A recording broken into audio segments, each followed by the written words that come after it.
So action is number one, because thinking always comes second. It never comes first.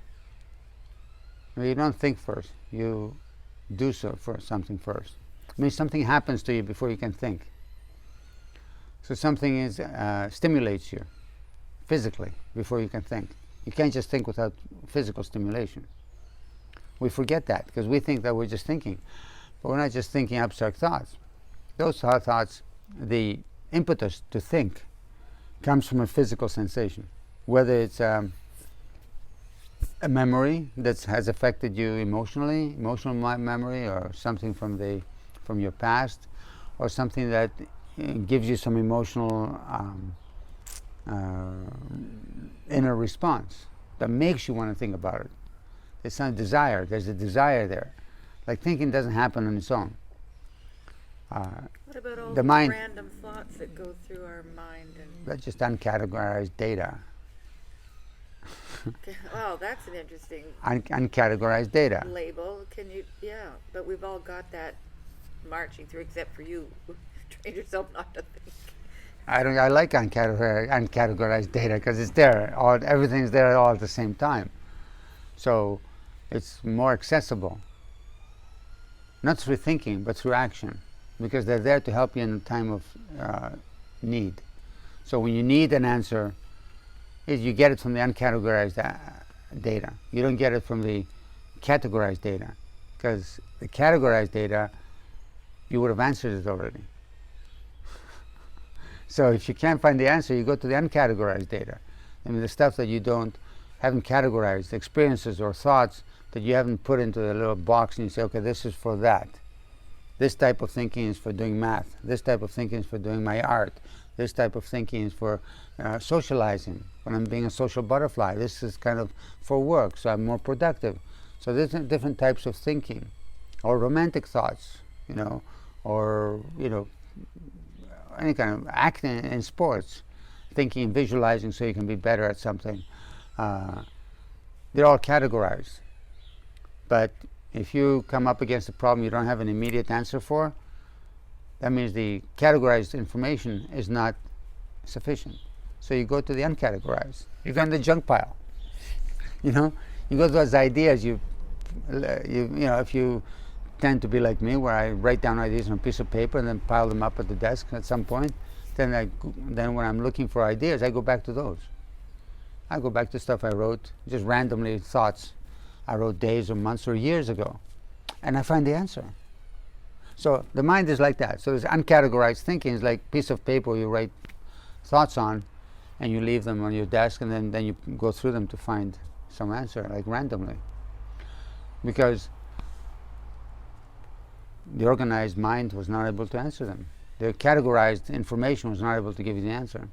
So that's really creative, intuitive living or problem solving, would you say? Because you're going into something unknown and seeking a different way of answering or looking at things. I think that's a human condition. I think that's what we're designed to do.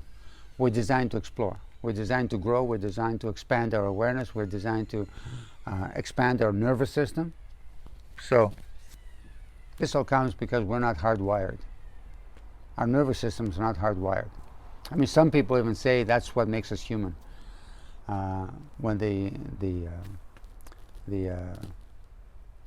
the mutation that happened in our species was when we became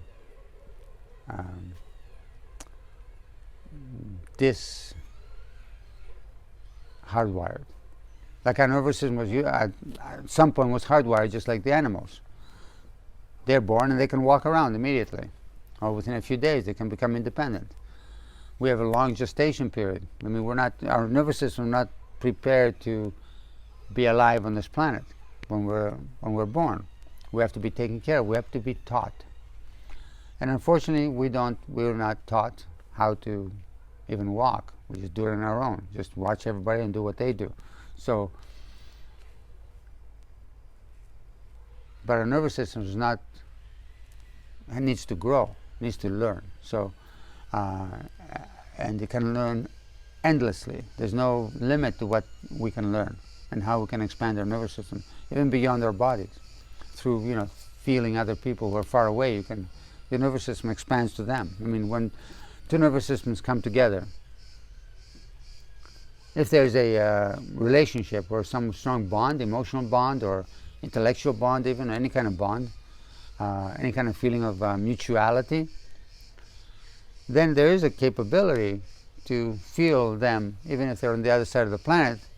You can feel them if they're sad or if they're happy. You can test this. I've done this. Felt somebody was in trouble, and I called it they were in trouble. Felt somebody was really something good happened, I called it something good happened. It happens. I mean, we can communicate beyond our physical bodies, and I believe it's related to the nervous system. I think the nervous system is tied into the kind of electromagnetic field or quarks or whatever you want to call it scientifically, but there's a science to it. It's not mystical. It's not just because. It's not foreign. It's just unknown. The process is unknown. Just like somebody having a record player but doesn't know how it works, but it can still play. So just because we don't know how the record player works doesn't mean it's a mystical experience. You put this carbon-based, flat plate, you put this diamond needle on it, and you get this powerful sound from these speakers, that vibrate, with the sound. How'd that happen? Mystical. Until you know how it's done. So that's all it is. Life's pretty simple. Just keep exploring, keep growing, and keep taking chances. Because if you don't take chances, then you don't grow. That means you're just growing based on what you knew yesterday. What worked yesterday, then you think it's going to work today. So you just don't take any chances. You just keep going what you learned yesterday. But growing means you take a chance on something that you're going to learn tomorrow. I heard a quote yesterday that as human beings we are hardwired for comfort or pleasure, safety, and as spiritual beings or soul beings, higher, we are hardwired for expansion and evolution. So is that kind of what you're saying? Yes and no. I mean, you can interpret it mystically, religiously, spiritually, but I think it's all just basic functioning of the human body. We're functioning. Yes, the white cat coming for breakfast. So, no, I think it's just a normal, everyday functioning of the human body and our condition, how we can better expand our awareness or expand our abilities to function on this planet and make sure we survive. It's all about survival. At the end of the day, it's who's going to survive. Because this planet's gone through a lot of species that have gone extinct. We're not the first species on this planet. We may be the first intelligent to this degree, but it sure doesn't show it. So cats look more intelligent to me than we do. I see them how they train their young, how to hunt, how to walk, how to climb. They train them. We don't train our kids. We stick them in a classroom to sit down, and if they move, then we call them their attention deficit disorder. But their nervous systems are not prepared to sit down for 1 hour. Making a child sit down, they're not prepared. They cannot command they cannot command their nervous system, their body, to obey what the teacher says. Just sit down and be quiet. No, I'm not supposed to sit down and be quiet. I'm supposed to be out playing, exploring, climbing trees. I'm supposed to do something. Help me do something. Tell me what to do. Show me how to walk, how to run. Show me something. I want to learn. My body's dying for learning. It's got to move. Because I don't know. I don't have my motor skills yet. I don't know how to run. I learn tell me how to do it properly, more efficiently. No, they don't tell us any of that. It's just sit in the desk. And if you don't stay quiet and still, then we'll give you drugs for it. Don't worry. Tragedy. Yes. That's all for now. This has been a coffee morning with Athan.